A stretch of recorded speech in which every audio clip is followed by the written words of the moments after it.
Hi guys, so I'm going to give you just a brief tutorial on how to use the Blue Letter Bible app.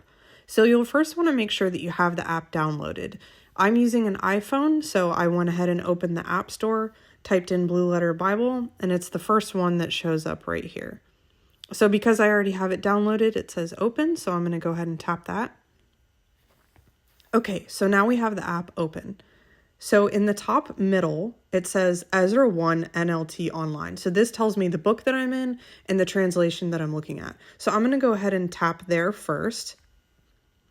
And it first gives me the OT, Old Testament tab that tells all the Old Testament books. If I click the tab to the right, which says NT, it'll give me the list of all the New Testament books. So I'm going to go back to the Old Testament and I'm going to click on Genesis and then 1 because I want to go to chapter 1.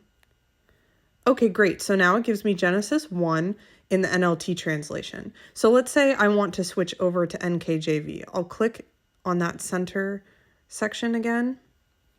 And then to the far right where it says Bibles, I'm going to tap on that. And I have here the translations that I most commonly look at, but you can click Manage Bibles toward the bottom. And you can click Add Bibles to add other ones that you might use. Okay, so let's switch over to NKJV. I'll tap that and it'll highlight yellow. And then to the top right, it says go. Okay, so now I'm looking at Genesis 1 in NKJV. So to show you how to use some of the resources beyond just reading through the chapter, I'm going to go ahead and tap on verse 1. So it says study at the top, and right below that it says interlinear/concordance. So if I click on that, this is a really great resource to look at the Hebrew. So if I click on in the center column where it says Strong's for in the beginning, if I just click on that, it will tell me the translation. I can click that little audio symbol there and it will pronounce it to me. I can see the part of speech. I can see how it's used. So that phrase in the beginning means first, beginning, best, chief, just a fuller understanding of what that phrase means. And then we can look here at Strong's definition and it says the first in place, time, order, or rank, specifically a first fruit. So that information can be really helpful for us when we're studying. So you can kind of scroll through. It shows you a few different things here. And other places where that term is used. So as you see Genesis 1:1 in the beginning, but in Genesis 10:10 it says and the beginning of his kingdom, just to help you get a better understanding of how this phrase is used in scripture. So it's a great study resource. So I'm going to go back and I'm going to click again on verse 1. So that was the interlinear/concordance. Now below that you can click Bible comparison. And this is helpful because if you don't want to have to go back and forth between two translations for the entire chapter, you can just look at the specific verse in the different translations. So since I clicked on verse 1, it's showing me NKJV, KJV, NLT, how they read.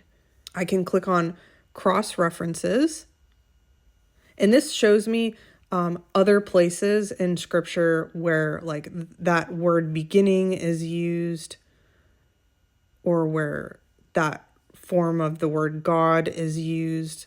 Okay, so then the fourth one down under study is text commentaries. And this is really nice because if you don't have time to necessarily listen to a whole sermon commentary on a particular chapter of the Bible, you can quickly just come to a text commentary. So we have Chuck Smith as the first one listed here. I think this C2000 is super, super helpful. So if you click on that first one there, this is his whole sermon written out.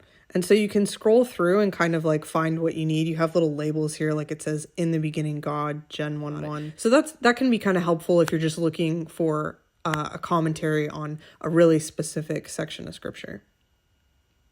And then there are the audio video options where if you want to listen, they have the little headphones to the left there, or if you want to be able to watch, there's options for that as well.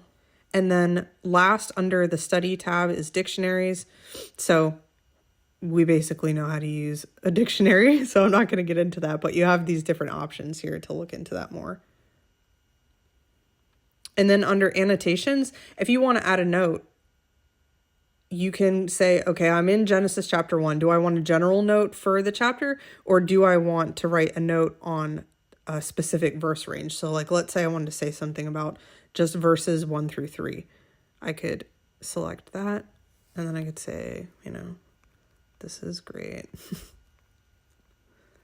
And you can create different notebooks. So because this is for Genesis, I'm going to go ahead and tap the Genesis one. And now it's saved there. And it shows me this little yellow symbol to the left there that lets me know that for these particular verses, I have notes to go with them. So when I come back, I can reference that. And then you can add a bookmark under annotations. The second option there says add bookmark if you just want to star it so you remember that you were at this scripture. You can also share the verse. So let's say I wanted to share verses 1 through 3. I can click share, and then I can choose someone to send it to, or, I can text, email, whatever. I can also do copy to clipboard, verses 1 through 3. If I wanted to open up a different app on my own, like let's say I wanted to post this on Facebook and I just wanted to copy the scriptures, I could do that way. And then they do have just the audio Bible. So it's just the narration for Genesis chapter 1 if I just wanted to listen to the Bible read. There's also highlighting options, and they give you lots of colors that you can choose. If you want to like color code, like let's say you wanted to highlight people's names in yellow but places in green, you have the liberty to do that the way you want. And then also I should mention on the bottom right, you have the settings tool. You can customize things, like you can change the font and text settings. They really give you a lot of options here. You can really kind of make this your own, and you can choose color settings too for how you want this to look.